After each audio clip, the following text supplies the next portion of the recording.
Sejam todos bem-vindos ao nosso encontro com os autores. Hoje nós temos o prazer de estar com o autor Márcio Pitliuk, e eu vou ler aqui uma mini bio dele para introduzir o nosso encontro. Márcio Pitliuk é um dos maiores especialistas no Brasil sobre o Holocausto. Sobre o tema, já escreveu 7 livros, dirigiu 2 filmes e realizou centenas de palestras por todo o Brasil, muitas na companhia de um sobrevivente do Holocausto. Foi co-curador da exposição A Tragédia do Holocausto, no MIS, Museu da Imagem e do Som, é curador do Memorial do Holocausto de São Paulo e membro da Academia Ituana de Letras. Márcio, eu gostaria que você fizesse uma pequena apresentação sobre você, o que te levou a escrever esse livro e os outros também, da sua trajetória. E aí, depois você fica à vontade, fica com a palavra e depois a gente abre para as perguntas. Então, seja bem-vindo. Muito obrigado, Abrão, pelo convite. Por vocês terem saído nesse frio, virem aqui, quase que eu não vim. Está muito frio para sair de casa, eu vou ficar em casa. Aí eu lembrei que o urso acordava embaixo da neve, então nós estamos reclamando de 10 graus, ele acordava abaixo de 40. Então, ele tinha gordura no corpo. Bom, a minha trajetória, assim, não é exatamente como escritor, é como um documentarista do Holocausto. Que é até curioso como é que eu entrei nisso. Eu era publicitário, fui publicitário 35 anos, tinha uma agência de propaganda durante 25 anos. E um dia eu decidi fazer a Marcha da Vida. Era 2007 isso. Quando eu fui fazer a marcha, eu falei, já em vez de fazer a marcha como todo mundo, eu vou documentar num livro e num filme. Que, como era publicitário, o publicitário acha que sabe fazer tudo. Eu falei, eu vou fazer um longa e vou fazer um livro sobre isso. E quando eu fui atrás de informações para o projeto, eu descobri que ninguém tinha feito ainda documentado a marcha de uma maneira profissional. E o ano que eu faria ela, que era 2008, seria a 20ª marcha e 60 anos de Israel. Então ela foi a maior marcha até então. Tinha mais de 40 mil pessoas, de 70 países. Foi um evento muito grande. E eu tive, o privilégio de ser o primeiro no mundo a documentar num filme profissional. Levei uma equipe de 25 pessoas. Na época não existia drone, filmamos de helicóptero a marcha. Contratamos uma diretora americana que eu cuidei mais da produção. E fiz um livro de fotos e textos sobre a marcha. E eu não tinha nada a ver com o Holocausto. Meu pai saiu da Lituânia em 26, minha mãe nasceu no Brasil. Na minha família não existia o Holocausto, não era uma coisa que estava presente com a gente. E conhecia muito pouco do assunto. Então, para escrever o livro e para fazer o filme, eu comecei a estudar o assunto. Comecei a ler muito sobre isso e comecei a entrevistar sobreviventes, conversar com sobreviventes.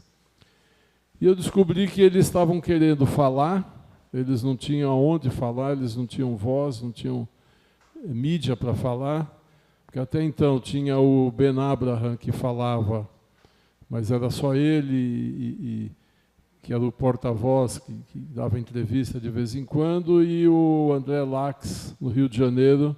Então, um fazia São Paulo, outro fazia Rio, mas não tinha repercussão. Talvez porque eles não dominavam a mídia e o marketing, que era a minha especialidade. Então... Oi? O projeto do Spielberg foi antes. O projeto do Spielberg foi feito com o dinheiro do Marcha da Vida. Mas só fazer então um parênteses. Só que aconteceu uma coisa muito curiosa. As pessoas não têm acesso aos vídeos do Spielberg. E se você não está nem no Museu da Tolerância de Los Angeles, nem no Yad Vashem, você não tem acesso a esses vídeos. Eu acho que é porque esqueceram de pedir autorização para as pessoas quando gravaram. O americano é muito sensível a isso. E, às vezes, muitos familiares querem acesso ao vídeo e não conseguem. E os vídeos estão perdidos. São Parece que 50 mil entrevistas perdidas. Mas aqui ninguém falava, ninguém ia na mídia, não se falava do assunto. Tanto que quando eu chamei a Rede Globo para cobrir a Marcha da Vida em 2008, o pessoal do jornalismo falou para mim que o Holocausto era notícia velha. Já tinha passado muito tempo, não interessava para ninguém. Então essa era o que se falava do Holocausto no Brasil. Era uma coisa antiga que não importava mais.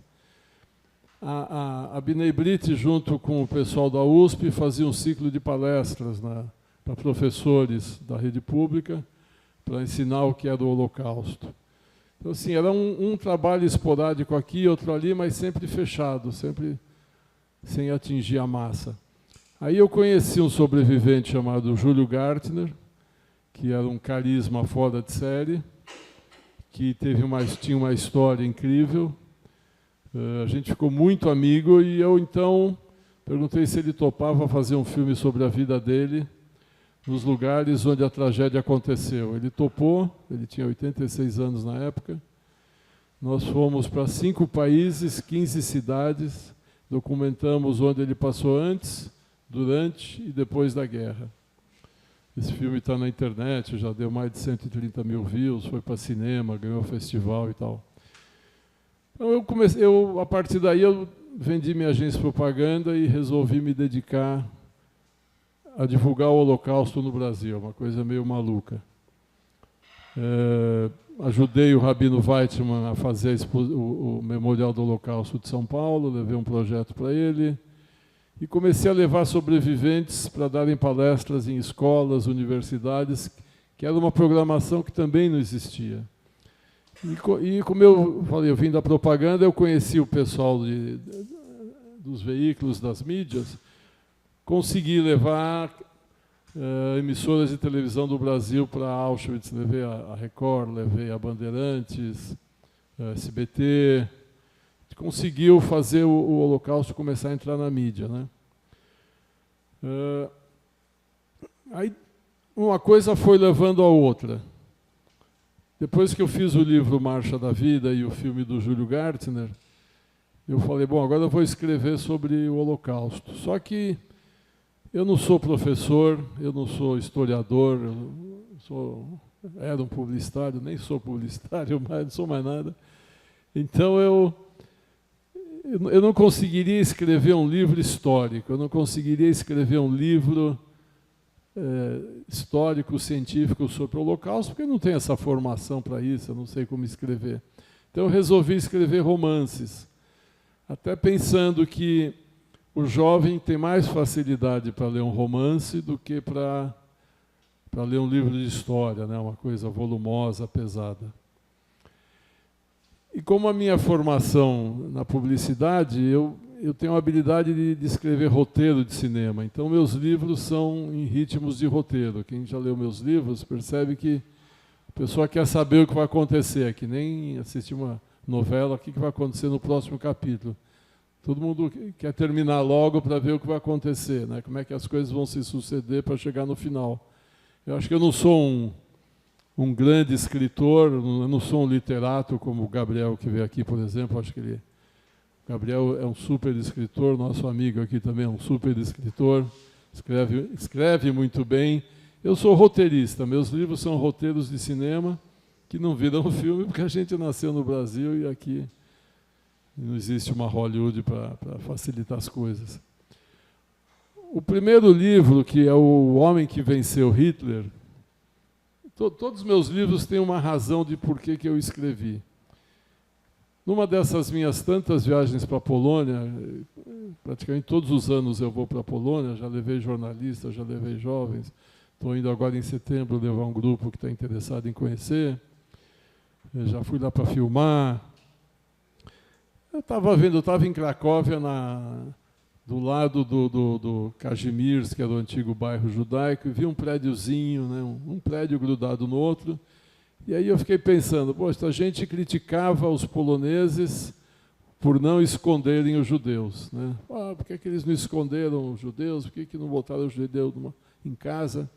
Eu, olhando aquele prédiozinho pequeno, falei, o cara tem que ser muito louco para esconder um judeu aqui durante a guerra. Os nazistas queriam matar todo mundo.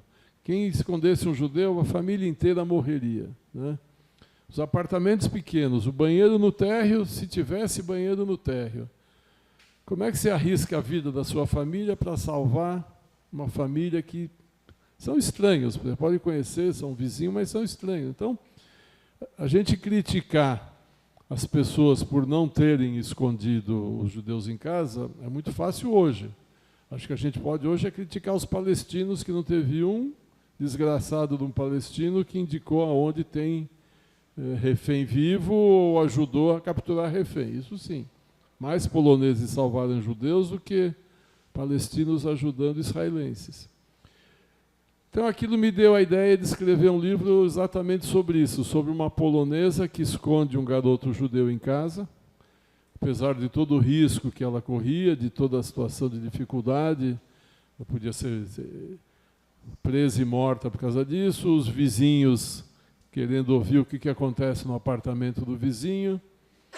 Então esse foi o primeiro romance que eu escrevi, e tive muita sorte, porque eu conheci uma editora, a Rejane, da Gutenberg, que adorou o livro e falou, vou publicar, porque publicar livro é uma das coisas mais difíceis que existe no Brasil. Vocês não têm ideia em quantas editoras um escritor bate para conseguir publicar um livro, porque o mercado é um mercado pequeno, que não dá muito dinheiro, então é muito difícil lançar um livro no Brasil. Aí eu escrevi esse, que foi bem, vendeu bem, foi legal, o livro foi bem, foi bom, agora eu preciso escrever o segundo. E o primeiro eu escrevi sobre os justos entre as nações, uma polonesa que salva a vida de um judeu. E aí eu também falei assim, eu não preciso escrever um livro sobre um sobrevivente, porque sobre sobrevivente tem muitos. Os próprios sobreviventes escrevem. Eu falei, não vou escrever, então, um livro que já tem vários por aí. Fiquei pensando num tema novo. Quando veio o Mensalão, todo mundo lembra do Mensalão, teve uma CPI que a mulher do Marcelo, aquele carequinha lá, que era o cara que operava o Mensalão, Marcos Valério, a mulher do Marcos Valério foi prestar depoimento na CPI e ela dizia que ela não sabia de onde vinha tanto dinheiro. Quer dizer, todas as mulheres dos corruptos não sabiam como é que o cara com salário de 30 mil, de repente tinha um helicóptero, tinha um iate de 100 pés, joias, casacos de pele, viajavam para a Europa a cada 6 meses, e o cara tinha um salário de 20 e 30 mil na Petrobras ou em algum cargo público, e a mulher do Marcos Valério também não sabia como é que ele ficou tão rico de uma hora para outra. Aí isso me deu a ideia para o novo livro, que chamava A Alpinista. A alpinista era uma alpinista social alemã. Ela é uma mulher muito bonita, muito sensual, que desde jovem descobre que isso é uma arma muito poderosa das mulheres. E ela então resolve subir na vida usando esse talento dela. E ela então se aproveita de cada fase do Holocausto para ir ascendendo socialmente. Ela é apolítica, ela está um pouco se lixando para os judeus, está um pouco se lixando para Hitler, para os nazistas. Ela não quer saber de nada, ela quer ganhar dinheiro. Então, ela assim, é uma alemã totalmente alheia ao que está acontecendo na Europa naquele momento, mas ela se aproveita de momentos para subir na vida. Por exemplo, ela casa com um professor, aí ela consegue um emprego melhor para o professor em Berlim, que eles são do interior, porque os professores judeus foram proibidos de dar aula e o mercado para os arianos melhorou. Então ela consegue um emprego para o marido e o marido vai ganhar mais. E assim ela vai dando golpe em cima de homens, né? E com isso eu consigo mostrar para o leitor e para as pessoas que não têm ideia, porque quando eu dava entrevista no lançamento do livro, ficavam surpresos, sobre a participação das alemãs no nazismo. Porque quando a gente fala em nazismo, em SS, a gente só pensa em homens, né? Quando alguém que não conhece a fundo o Holocausto, ou um jovem, o que for, fala de nazista, ele pensa num homem fardado. SS, um homem fardado. campo de concentração, homem tomando conta. E as mulheres tiveram uma participação muito grande no Holocausto, seja ativamente participando de seleção nas filas, de torturando crianças, de fazendo experiências que nem o Mengele fazia, mas também passivamente recebendo, tudo bem? Recebendo presentes que os comandantes, os maridos, os amantes traziam para elas. Elas recebiam um casaco de pele ainda quentinho, que tinha sido roubado de uma judia, mas ela não perguntava como é que esse casaco veio parar nas suas mãos, como é que esse brinco de diamantes veio parar nas suas mãos. Então, a inspiração para mim foi a esposa do Marcos Valério. Não sei. Eu nunca sei se meus livros são ficção ou não.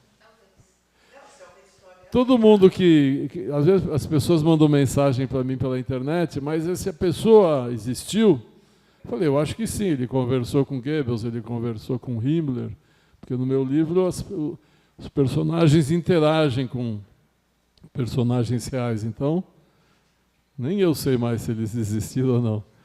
Então, nesse segundo livro, eu falei da participação das mulheres alemãs, que todo mundo ficou surpreso como é que elas tiveram essa participação tão forte. O terceiro livro, que é o Engenheiro da Morte, que era um assunto também que eu falei que tem que ser dito, porque quando eu faço palestras, as pessoas fazem perguntas onde você tem a noção de que eles acham que só os militares fizeram o Holocausto. É muito comum, inclusive, no fim das minhas palestras, os jovens que não conhecem história perguntar se era parecido com o regime militar no Brasil. Tem que explicar que não tem nada a ver uma coisa com a outra, mas para ver que, para quem não conhece, ele acha que o Holocausto é militar, e só. Quer dizer, um bando de soldados conseguiram levar 6 milhões para os campos de concentração, matar todos e desaparecer com os corpos. Então, nesse livro, Engenheiro da Morte, eu conto a história do engenheiro que desenvolveu o Zyklon B, que é o gás que matava os judeus, e eu mostro que, sem a participação da sociedade alemã, da elite alemã financeira, industrial e tudo mais, o Holocausto não teria acontecido. Só os SS não conseguiriam juntar todos os judeus da Europa e matar, até porque eles não tinham tecnologia para isso.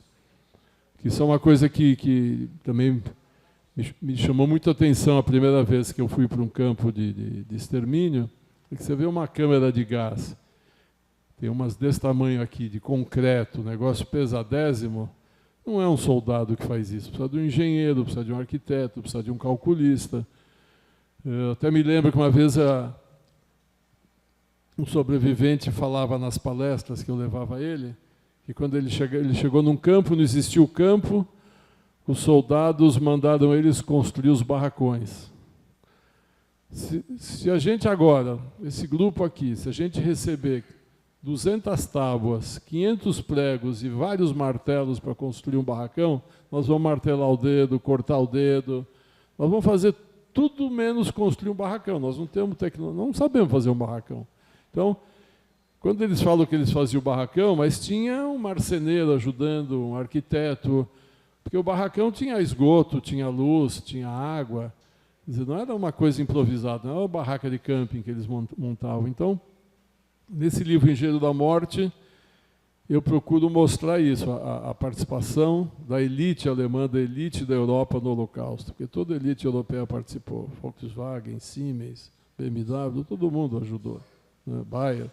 Por isso que hoje é assustador quando a gente vê as coisas voltando, porque foi assim que começou.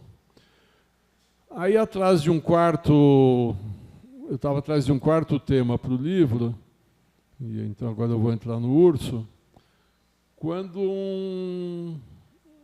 o Rabino Dov do Morumbi falou, olha, eu quero te apresentar um senhor que está querendo fazer um filme da vida dele. Aí eu fui na casa dele, começamos a conversar, e eu falei, olha, filme esquece, o Brasil não tem condições de fazer um filme assim.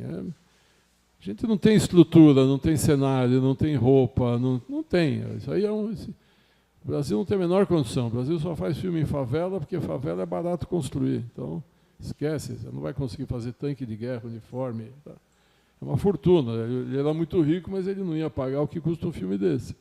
Eu falei, eu posso escrever um livro sobre a sua vida. Ele falou, então vamos escrever um livro. E a gente sentou e começou a conversar. E depois do primeiro dia que eu conheci ele falou para mim, olha, eu vou continuar contando a minha história para você, porque eu vejo que você entende do assunto, porque veio um outro cara aqui que falou que sabia, que podia escrever minha história, mas ele não entendia nada do assunto e eu botei ele para fora. E aí ele me deu uma lição de casa, pediu para assistir alguns filmes e ler alguns livros que ele achava que era importante para o que ele estava me contando. E assim nós ficamos conversando vários meses. Teve vários encontros. Depois você fala para a gente quais são os livros e quais são os filmes, para passar a dica. Aí eu fiquei surpreso com ele, porque ele me falava que ele não era sobrevivente, porque ele lutou, e de fato ele lutou, ele não se entregou. Mas, tecnicamente, ele é um sobrevivente. É uma criança que saiu com 1 ano da Alemanha, quando o Hitler chegou no poder, é um sobrevivente, tem direito a receber a indenização do Claims. Então, não precisa ter passado por campo, por gueto. Tem gente que acha isso. Aí nós ficamos conversando, até que um dia que ele falou que não queria mais conversar, vamos parar com esse assunto, não quero mais. Eu até perguntei para ele, você ainda tem pesadelos? Ele me deu uma resposta que até hoje eu não sei se era piada ou não, que ele falou, até te conhecer não tinha. Depois que eu te conheci, voltei a ter. Porque eu fazia tanta pergunta para ele, tanto detalhe, que fazia a memória dele. Porque nós estamos fazendo o cara lembrar algo que aconteceu há 70 anos, numa situação extremamente estressante, um garoto de 16 anos, com fome no meio da floresta, passando frio, e eu tentando que ele lembre coisas daquele... É complicado mesmo, é difícil. Ele é ucraniano.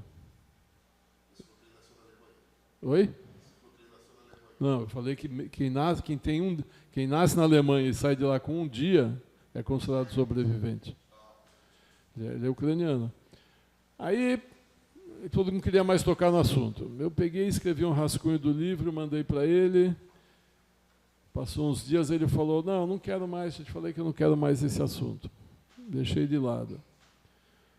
Passou 2, 3 anos, e eu falei, essa história não pode ficar escondida. Aí eu voltei a encontrar com ele, e eu falei, Urso, poucos judeus lutaram, os jovens têm que saber que muitos lutaram, que não se entregaram. A tua história é um exemplo para a juventude, é muito importante, você tem que deixar eu publicar. Ele não quis.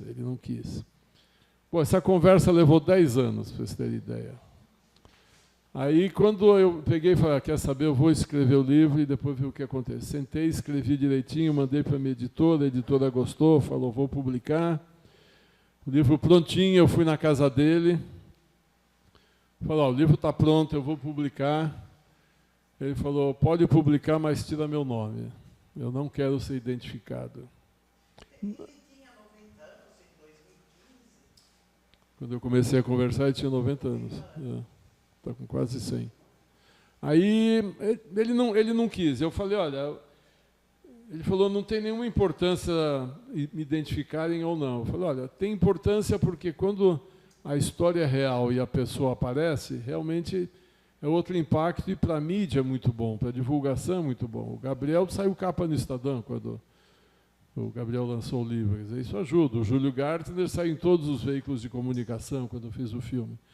Mas ele falou, não, muda meu nome, publica o livro e pronto. Aí eu mudei o nome da cidade, tirei a identificação. E... Qual é o nome do seu pai? Então, porque quando eu tinha que mudar o nome dele, resolvi fazer uma homenagem para o meu pai, por isso que o personagem chama Naum. Porque eu não perguntei, eu queria saber o sobrenome do seu Naum. Eu botei por causa para uma homenagem a ele, precisava ter um nome bem judaico. Então, A história dele é muito impactante pelo que ele fez enquanto ele estava escondido. É impressionante o que ele me contava. Tudo assim, tem muita coisa que eu inventei para poder criar um enredo, para poder fazer a pessoa seguir na leitura, mas aquela coisa que eu perguntei de fato para ele, mas escuta, você fazia uma barraca, como é que você dormia? Ele falou, não, a gente não tinha tempo de fazer barraca, a gente tinha que estar sempre fugindo. Eu falei, e quando nevava, acordava coberto de neve. Quer dizer, como é que sobrevive, como é que aguenta uma coisa dessa? Não passa na cabeça. E eu fui procurando detalhes com ele. Eu falei, mas como é que vocês arrumavam comida? Vocês caçavam? Ele contou, nas florestas da Ucrânia não existe caça. Não é uma floresta tropical brasileira que tem coelho, raposa, cobra, jacaré, anta. Não tem nada. A floresta lá, de vez em quando, um lobo, um urso. Não existe mais nada, não tem mais nada. E outra, eles não podiam dar tiro, porque senão ia atrair a atenção dos nazistas que estavam atrás deles. Então, como a gente falou, eles iam assaltar os sítios dos ucranianos para roubar comida. E quando a guerra inverte, ele entra no exército soviético, que é uma coisa também muito impressionante. E o que me chamou muito a atenção dele é que ele adora o Stalin. Ele sempre falou muito bem do Stalin, e o primeiro filme que ele mandou assistir era um filme sobre Stalin e ler livros sobre Stalin. Ele achava o Stalin o máximo, apesar do Stalin ter mandado matar milhares e milhares de judeus, mas até hoje ele adora Stalin, ele continua gostando do Stalin. Talvez porque, na cabeça dele, foi o Stalin que libertou a Ucrânia dos nazistas. Ele lutou no Exército Vermelho, foi condecorado. E depois, quando ele veio para o Brasil, ele se deu muito bem na vida, o que às vezes é um padrão entre os sobreviventes, porque eles passaram por situações que perderam o medo, perderam a preocupação do que vai acontecer se eu fizer isso. Eu nunca esqueço que, quando entrevistei o Samuel Klein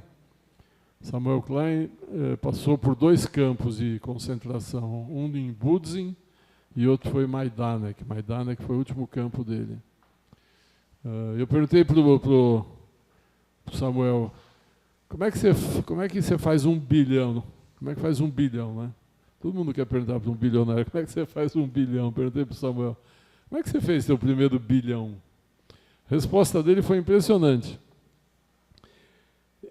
A Casas Bahia já era uma loja de prestígio, mas não era tão grande, não era tão poderosa. Mas ele tinha muitas lojas e tal, já tinha respeito no meio. Quando veio o plano Collor, que todo mundo ficou com 50 patacas no bolso, a gente nem sabe que moeda que era aquela, 50 patacas no bolso, todo mundo achando que o Brasil ia acabar, ele falou que ele chegou para os presidentes de todas as indústrias de eletroeletrônico no Brasil e falou, eu compro tua produção toda e pago daqui a 6 meses. Então, foi na GE, foi na Electrolux, na Black & Decker, na Philco, na FI, todo lugar, eu compro tudo e pago daqui a 6 meses. Estava todo mundo apavorado que ninguém ia vender e tal. Ele tinha um certo patrimônio que podia deixar o pessoal meio com garantias, e ele fechou com as fábricas isso. E ele contou para mim, depois de 30 dias ninguém tinha mercadoria, só ele tinha. Então ele cresceu nessa fase desesperadamente e ficou bilionário. O que leva a gente a pensar, realmente, um cara que passou por campos de concentração e de extermínio, que os nazistas ameaçavam matar ele toda hora, que mataram a mãe, mataram umas irmãs dele. Ele vai ter medo do presidente da Philco porque ele não consegue pagar uma duplicata no fim do mês? Não está nem aí. Fala, pô, já passei por tanta coisa, o presidente da Philco vai me ameaçar. Vai dizer o quê? Eu vou botar a tua duplicata no pau. Eu falo, põe. O que é que eu faço? Põe. Quer dizer, então, esses sobreviventes, os que se deram bem, porque muitos não conseguiram passar o trauma, mas os que se deram bem, era muito por isso. O Urso também. O Urso é um cara que ele tem uma fortuna no Brasil hoje. Tem muitos negócios de várias atividades.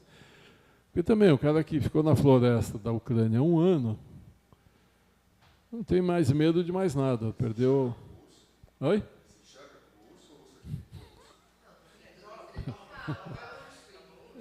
Você precisa ler o livro. Ué, então, tá lá. Ele virou um urso. Cara, para sobreviver na floresta, ele virou um urso. Oi? Não, não, o urso porque ele, para sobreviver, ele vira um urso. Uma pessoa, um ser humano não... Oi?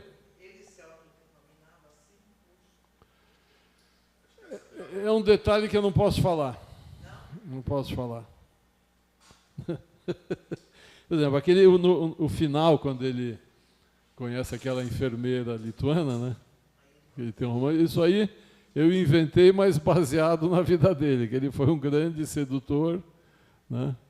Ele sempre foi um grande sedutor, então essa história da enfermeira não aconteceu, mas poderia ter acontecido. Ele gostou muito dessa parte do livro. Enfermeira lituana. Porque as lituanas são muito bonitas, por isso que ela é. Então, essas partes eu ficcionei. Então, acho que, de uma maneira geral, é isso, essa minha história com literatura. Já estou escrevendo o 5º romance, porque, como a Lena falou na apresentação, já escrevi outro sobre o Holocausto, que é o Marcha da Vida.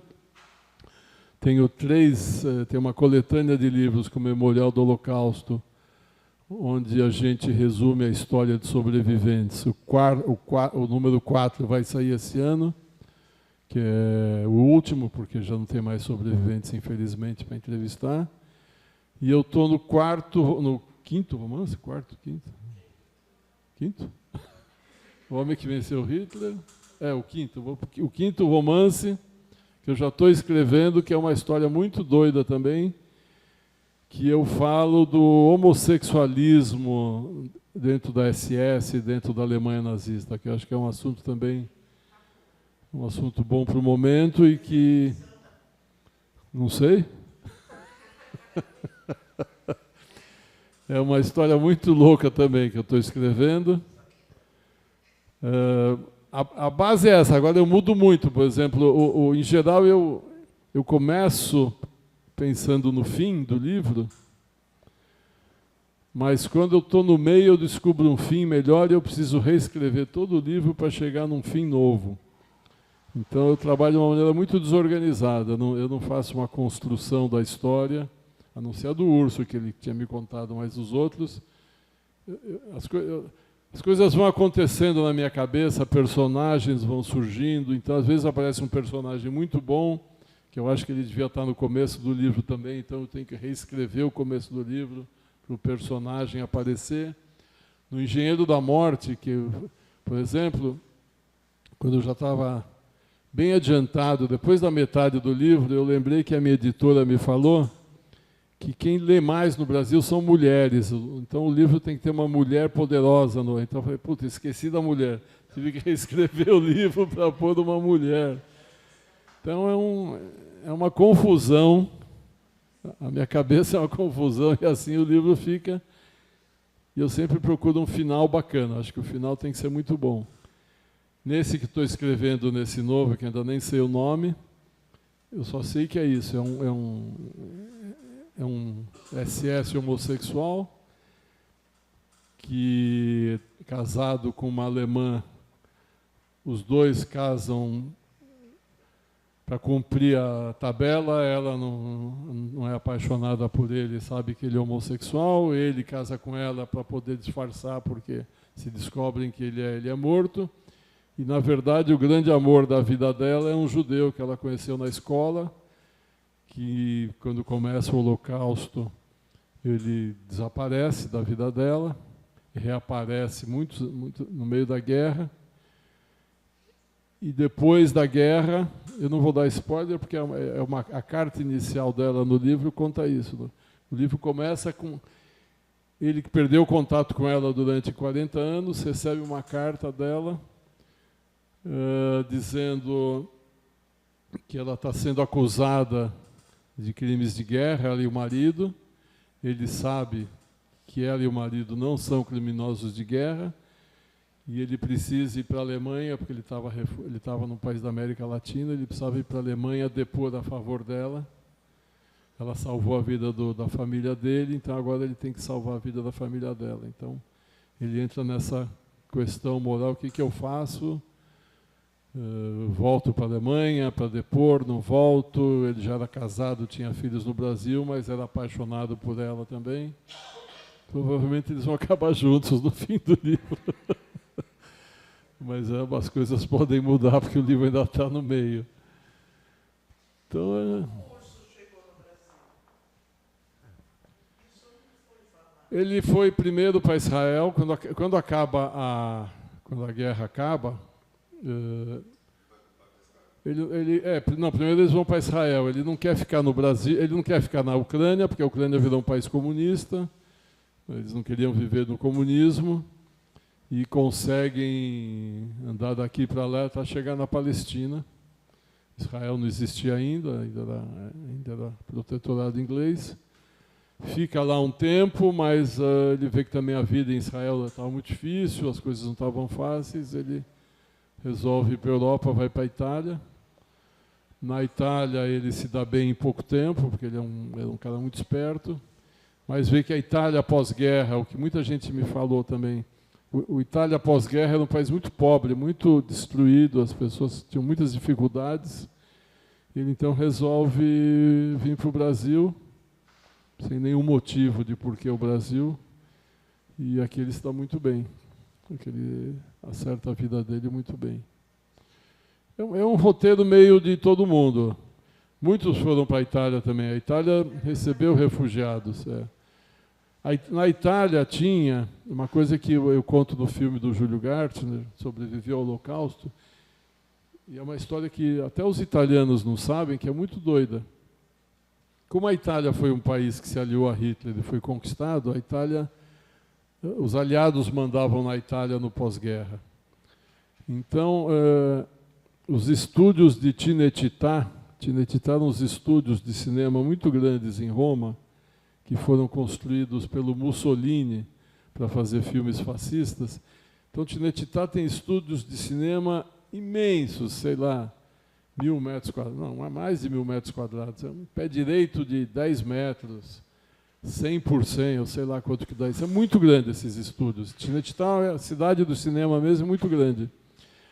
Depois da guerra, 10.000 judeus ficaram em Cinecittà, se recuperando dos campos de concentração, fizeram um tratamento médico, se alimentaram, ficaram quase 10 meses lá, e depois eles foram levados para o sul da Itália, na Puglia, porque também o Mussolini tinha feito um monte de casinhas nessa região da Itália, para que os bambambãs do Partido Fascista tivessem um lugar para passar as férias. Então, ele construiu essas casas como um prêmio para os fascistas aproveitarem as férias. E essas casas estavam vazias, e esses 10.000 sobreviventes foram para essa região de Santa Maria al Banho, que chama essa cidadezinha. O Júlio foi também. O irmão dele estava lá, o irmão casou lá. Ficou uma comunidade de 10.000 judeus em Santa Maria do Banho durante 2, 3 anos. Hoje tem um museu lá que eu visitei. Eles ficaram lá um bom tempo pensando para onde que eles iam, o que eles iam fazer da vida. Eu até brinco que se esses 10.000 judeus tivessem ficado na Puglia, hoje era mais rico que Manhattan, aquela região da Itália. Porque grandes empresários passaram por lá e foram para outros países. Se tivesse ficado lá, seria a melhor fase da Itália. E de lá também era perto para pegar o barco para cruzar para a Palestina, né? Era só cruzar o Mediterrâneo ali meio estreito que chegava na Palestina. Então muitos saíram por ali em alguns portos e iam para a Palestina.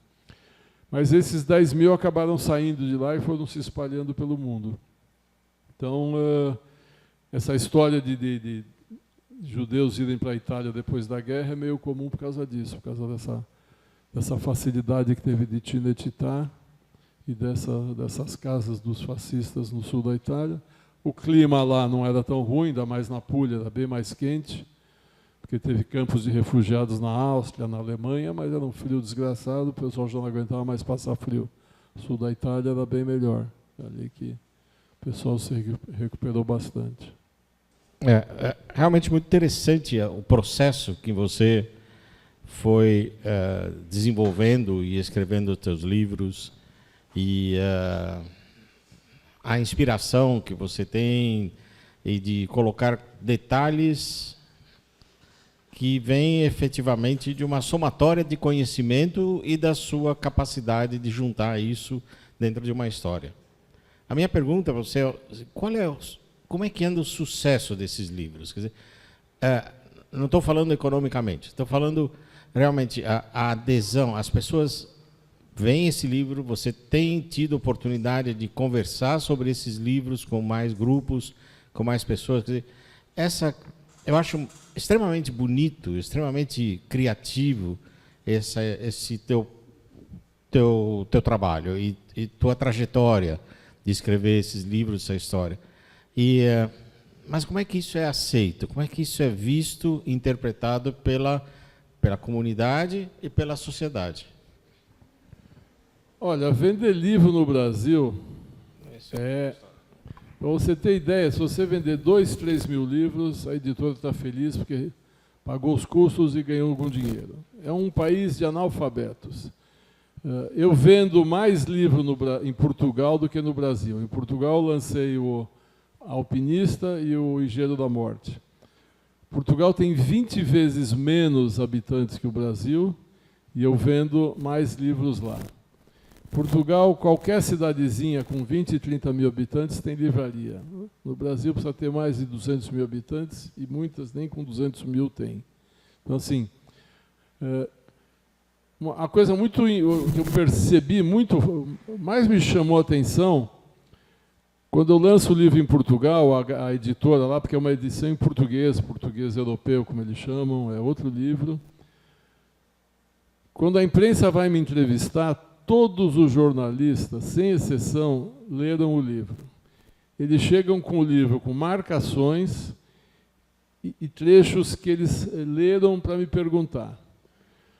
No Brasil, uma única vez um jornalista leu o livro quando veio me entrevistar. Uma única vez que era um jornalista da TV Cultura de um programa sobre literatura. Nenhum outro leu o livro. Ele recebe o briefing da assessoria de imprensa, sabe o título e pede para eu falar sobre o livro, mas um livro que ele não leu. Então, assim, o desinteresse na leitura no Brasil é assustador. É assustador.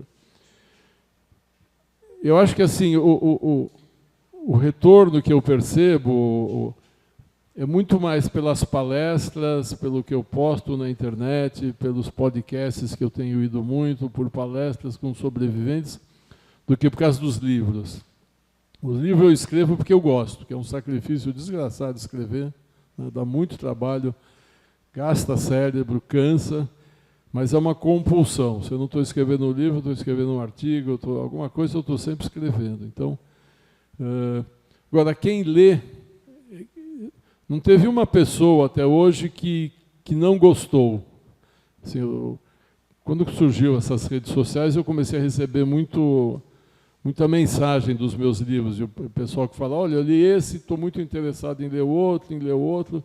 O interesse existe, mas é uma minoria que lê no Brasil. É um país de analfabetos. Então, agora, deixa eu aproveitar que você está aqui, eu vou fazer um comentário que eu acho importante eu fazer. Quando eu fui nessa jornada de ensino do Holocausto que vocês fazem, eu participei acho que da 3ª, 4ª, foi em 2009, 2010. Aconteceu uma coisa muito curiosa depois da palestra. Porque a minha palestra foi o beabá do Holocausto. Como eu falei, eu não sou professor, eu não sou especial, eu não tenho essa técnica universitária, nada disso. Então, a minha palestra é do beabá do Holocausto, uma coisa muito básica. A exposição que eu fiz no MIS é do básico. Eu montei uma câmara de gás ali. Para as pessoas, a câmara de gás era aquilo que eu montei. Um vagão cheio era aquilo que eu montei. Nós, no Brasil, estamos muito longe do Holocausto, estamos muito distante do que aconteceu. Então, os professores, os alunos precisam do básico. O Museu de Berlim é espetacular, o Museu do Holocausto em Berlim, mas é para quem sabe o que é o Holocausto, né? Tem museus muito bacanas na Europa, mas para quem já sabe o que é o Holocausto, aqui precisa ser o beabá. É o que a gente tem no memorial, tem um negócio de antissemitismo. Os alunos não sabem o que quer dizer a palavra antissemitismo. Genocídio. Nem o Lula sabe o que é genocídio, quanto mais os alunos. Então, no Brasil precisa me ensinar o básico da história ainda. Não adianta ficar falando em Adorno, em filosofia, até porque teve, não lembro, algum escritor que falou: a poesia morreu em Auschwitz, depois de Auschwitz não existe mais poesia. Algum poeta eu sei que falou isso. Boa noite. Eu só queria comentar que eu lembrei, enquanto você falava do urso, de um filme que eu vi no Festival da Hebraica o ano passado, O Menino na Floresta. O Menino na Floresta. É um filme baseado numa história real também, baseado num livro, né? E é um menino polonês, que a mãe manda ele fugir na hora, eles estão pondo todo mundo no caminhão, e ele foge para a floresta também. Aí, no começo, um tio ainda arrumou uma família para ajudá-lo, né? Mas depois a família teve que expulsá-lo porque os nazistas estavam vindo já e descobriram, né, que ele estava por lá.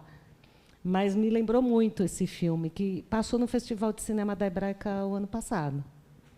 Teve muitos casos assim. Os irmãos Bialski, na Lituânia, foi um pouco diferente, porque os irmãos Bialski, eles fugiram armados, eles viraram um grupo de resistência desde o começo, né? Eles não estavam escondidos como o grupo do urso, eles já foram lutando de cara. Os pais e os sogros do dono do Boticário, o Miguel Kriegsner e a esposa, os pais também foram da resistência desde o começo. Eram grupos de judeus que se armaram e foram para a resistência. Mas, com certeza, teve muitos casos como o urso que ficaram escondidos e depois lutaram, porque nenhuma história foi única no Holocausto, né? Vou falar, o meu livro lá o homem que venceu Hitler, a polonesa seduz o garoto e eles acabam tendo um relacionamento íntimo lá enquanto ele está escondido, né? Porque ela estava carente, o garoto lá dando sopa, ela pega e traça o menino. Agora, teve muitos casos piores, que meninas judias que foram entregues para famílias de poloneses que acabaram estupradas pelo polonês. Quer dizer, a menininha está lá, 14, 15 anos, é uma judia, ele está lá, teve muito caso de estupro também. Olha, que é assim, o que eu falo, tudo que você imaginar no Holocausto aconteceu. Não existe uma coisa que você fala, não, isso não aconteceu, tudo aconteceu. Foi um período impressionante da história. Então, às vezes a gente vê filmes com histórias sensacionais, com novidades, tudo pode ter acontecido. Sobre venda de livros que você estava falando, sobre o interesse das pessoas por esse tema e por outros temas, eu queria só te dar um testemunho. Semana passada eu estava com a Karen Schwartz, da editora Azuco, que é uma editora nova, né, uma editora de 4 anos, mas ficou fortemente identificada como uma editora de boa literatura contemporânea judaica, pode-se dizer. Quer dizer, começou com aquele Mazal Tov, que fui eu que traduzi. Depois disso teve um outro, dessa mesma autora belga, o Quase Kasher. Teve um livro meu, o Aluambar, que, enfim, é uma saga de uma família judaica. Tem uma coletânea de uma escritora gaúcha chamada Lenisa Kautz-Menda, chamada Escritoras Israelenses de A a Z. Enfim, em muitos títulos, e nas capas, e na programação visual, e nos conteúdos, a presença do judaísmo de Israel está presente, né? Digamos que foi um recado genético que foi se impondo pela própria linha editorial, e muitos outros títulos poderiam ter tido dentro dessa linha. O que eu estava conversando com o Karen a semana passada me chamou a atenção. certamente por conta de tudo que vem acontecendo nesses últimos quase 2 anos. As vendas da editora na Feira do Livro do Pacaembu, por exemplo, que é um espaço por excelência, quer dizer, de alguma forma propício para... As vendas da pequena editora corresponderam este ano a 30% do que foram há 2 anos. Ou seja, quando essa feira aconteceu em junho de 2023, vendeu-se praticamente 3 vezes mais do que agora, não é? E eu estive lá com Karen algumas vezes, não é? Mesmo porque tradutor de um livro, autor de outros, enfim, não é? De alguma forma, algumas pessoas vão ali também para conversar comigo, e eu gosto muito de conversar com elas. É um espaço muito... Mas, além de termos sido um pouco alvo de hostilidades, e a gente sabe de onde vem essa hostilidade, né? Quer dizer, armarem aquele circo ali na nossa frente, se eu tive uma reação um pouco mais temperada, eu não podia exigir uma reação muito moderada por parte de Karen, mas o fato concreto é que não eram poucas as pessoas que passavam e diziam, olhavam assim, olhavam o catálogo estampado ali, os livros ali em cima, né, e diziam: vocês, de alguma forma, são protagonistas de Netanyahu, ou coisas assim, né? Eu fazia cara de paisagem, enfim, para não ser alvo pelas más razões, mas é uma coisa, quer dizer, às vezes eu fico pensando nos efeitos deletérios e nos desdobramentos desse famigerado 7 de outubro, no interesse das pessoas sobre temáticas judaicas ou próximas ao universo judaico, né? Quando eu vejo assim o sucesso clamoroso que teve aquele livrinho, aquele Mazal Tov, que foi um pouco o batismo de fogo da editora, não é? E de como, hoje em dia, distribuidores do país inteiro ligam para Karen: olha, a gente tem aqui uns exemplares, a gente quer devolver e tal, enfim. Eu não sei o nome que se dá a isso, se é isso que é cancelamento, se é perda de interesse, se é... Mas o fato é que... O nome disso é Lula. A verdade é essa, o nome disso é Lula. É um analfabeto que jamais indicou um livro para a população e é um grande antissemita que está fazendo um mal desgraçado para o Brasil. O nome disso chama-se Luiz Inácio Lula da Silva. Eu acho que, de alguma forma, quer dizer, o que eu deploro, especialmente, é que nós víamos, nesse contato direto com os leitores, né, do público interessado, uma quantidade enorme de não-judeus, né, que viam justamente nesses livros uma espécie de uma câmara, né, para entrar dentro de um lar judaico-ortodoxo, enfim, para viver um pouco essa experiência de diversidade. Só um pouquinho. Lembrando agora a história do Abraão. Abraão, não sei se hoje a gente conseguiria fazer a semana do ensino do Holocausto para os professores. Ou se teria um monte de esquerdista ali gritando na porta do evento, bloqueando a entrada de todo mundo. Perdão, Abraão. Uns meses atrás, foi no mês de abril. Nós fizemos já a primeira jornada desse ano, já fizemos em abril. Quando a jornada foi aberta a inscrição, havia uma limitação de 300 vagas, e nós tivemos em 10 dias 800 inscrições. Então, e nós vamos repetir agora, faz parte do nosso acordo com a Secretaria Municipal da Educação, e esse acordo foi firmado no ano passado. Não teve problemas? Nenhum, absolutamente nenhum. E eu... Exatamente. E nós recebemos um convite para o Rio Grande do Norte para fazer também. Então, como é que você explica isso? Eu acho que existe por parte do brasileiro e do educador brasileiro um interesse em entender essa história. Eles têm interesse em entender essa história. Eles não estão alheios a isso, nem têm, vamos chamar assim, essa manifestação de antissemitismo. Eles não enxergam assim. eles enxergam isso como uma questão humana. E é isso que a gente trabalha no Holocausto. Quando a gente faz as jornadas, sempre apresentou as jornadas, todas elas, em nenhuma delas teve participação de outras coisas que não fossem questões humanas. Ponto. Não entramos em questões de país, não entramos em questão de Brasil, ou de Israel, ou dos Estados Unidos, ou da Alemanha, ninguém. A gente fala de comportamento humano.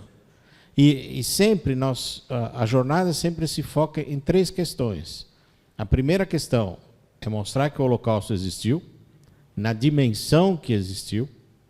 A segunda parte, que é a mais importante, eu repito sempre isso, é como foi possível acontecer.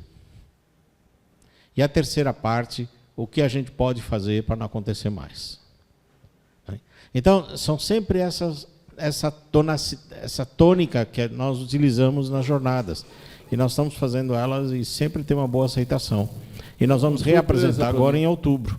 Em outubro nós vamos ter novamente a jornada desse ano. Fiquei surpreso de ver isso, porque achei que agora o pessoal ia lá gritar, fazer barulho. Nós tivemos nessa de abril 2 pessoas que vieram com kefir e tal, viram que o ambiente não tinha aceitação, eles não tinham espaço para isso, eles foram embora. Nada, não aconteceu nada, não abriram a boca, viram tal, e pegaram e foram embora. Claro que nós tínhamos segurança, tínhamos uma série de coisas cuidadas, mas não houve nenhum incidente no evento que foi realizado no mês de abril. E nós estamos em guerra já há 1 ano e meio. Então agora nós vamos ter em outubro, final do mês de outubro, a segunda parte deste ano, que é igual à primeira. A minha pergunta, então, já se encerraram sobre esses temas desses livros, né? Eu queria só aproveitar que você está aqui, seja muito bem-vindo, sobre aquele filme Laissez-Passer, que nós tivemos, inclusive, um evento aqui na B'nai B'rith, né? E também é dentro desse mesmo tema antissemitismo, né? É isso que é interessante. O Márcio faz um trabalho maravilhoso de reconstituição histórica, e esse eu achei formidável, esse filme que ele organizou. Eu gostaria que você falasse um pouquinho sobre esse trabalho. Eu tenho uma amiga portuguesa que foi comigo para a Lituânia.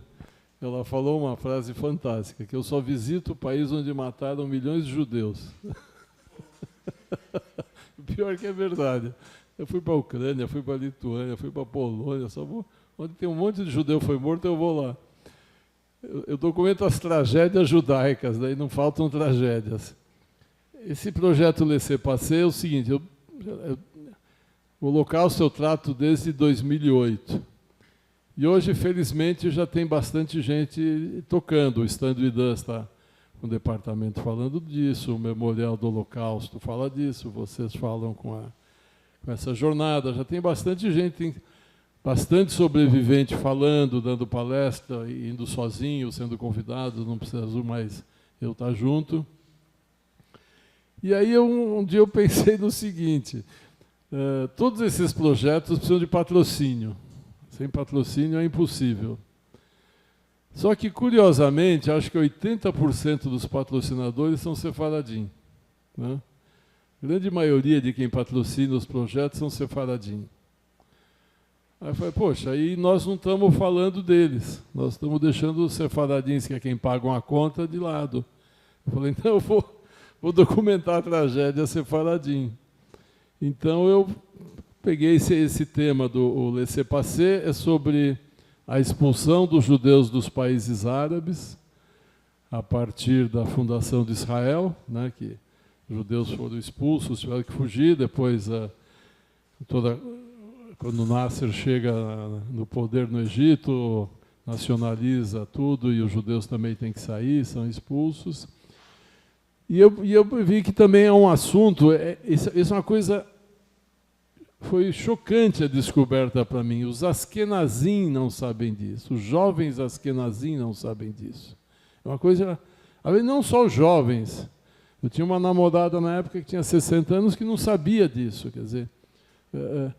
Essa é uma história que os judeus sabem pouco, que os próprios judeus foram expulsos dos países árabes, 900 mil mais ou menos.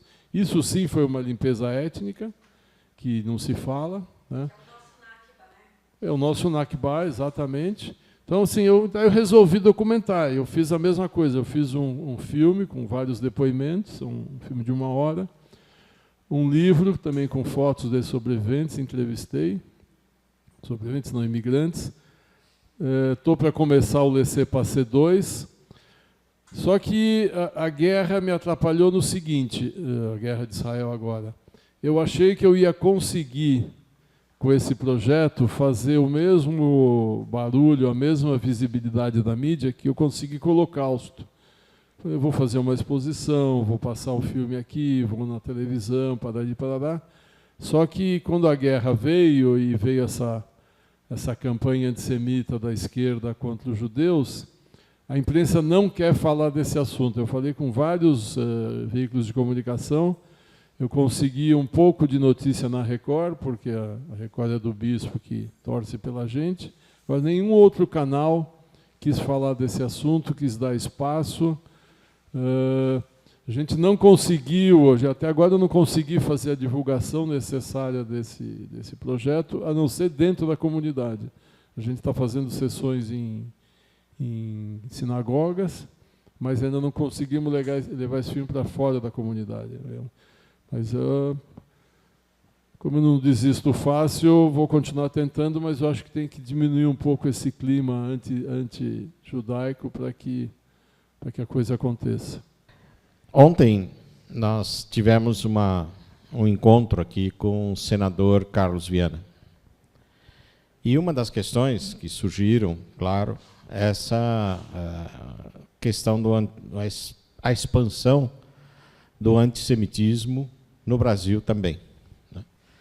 E uma das colocações que ele fez, e eu coloco em questão aqui, com vocês dois, com meu amigo aqui também, a questão de, segundo ele, na hora que esse conflito em Gaza for superado, a situação se acalma e volta às condições anteriores, tal. Então ele não vê uma questão absolutamente insuperável, ele não vê nenhuma dificuldade futura na medida que o conflito for acalmado ou for superado de alguma forma.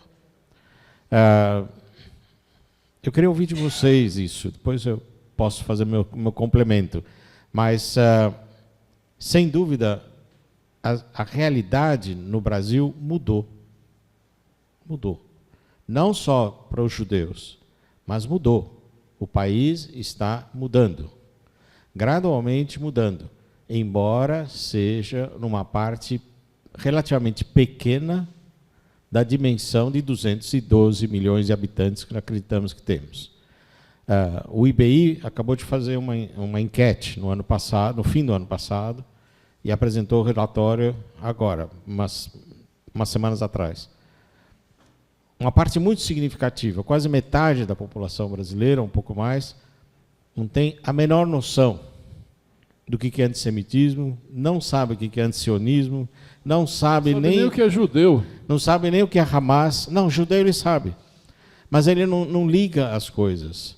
Ele não sabe o que é Hamas, não tem noção disso.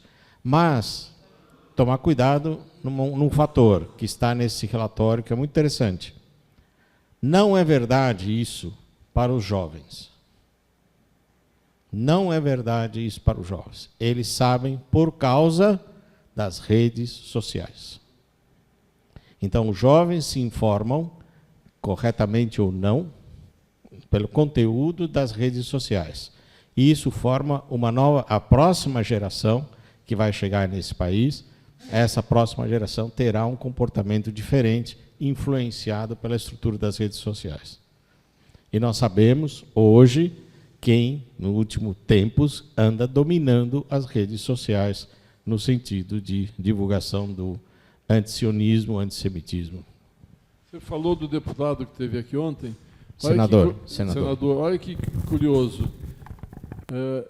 Eu tinha conseguido marcar uma exibição do Laissez-Passer na Assembleia Legislativa pelo Departamento Cultural. Ia passar dia 30 de junho o filme, estava a sessão marcada, a divulgação feita pela área cultural da Assembleia Legislativa de São Paulo. 2 semanas antes, a pessoa que me convidou me ligou e falou, olha, um dos diretores aqui da área cultural mandou suspender a sessão. Exatamente por isso. Era um cara de esquerda, mandou suspender a sessão. Suspendeu, foi suspensa. E agora eu vou ter uma reunião com um deputado, estou marcando uma reunião com ele para os próximos dias, porque um deputado pedindo uma sessão dessas, não adianta um outro cara falar que não vai ter, que vai ter. Mas para você ver como os tempos estão complicados, né? No momento é isso.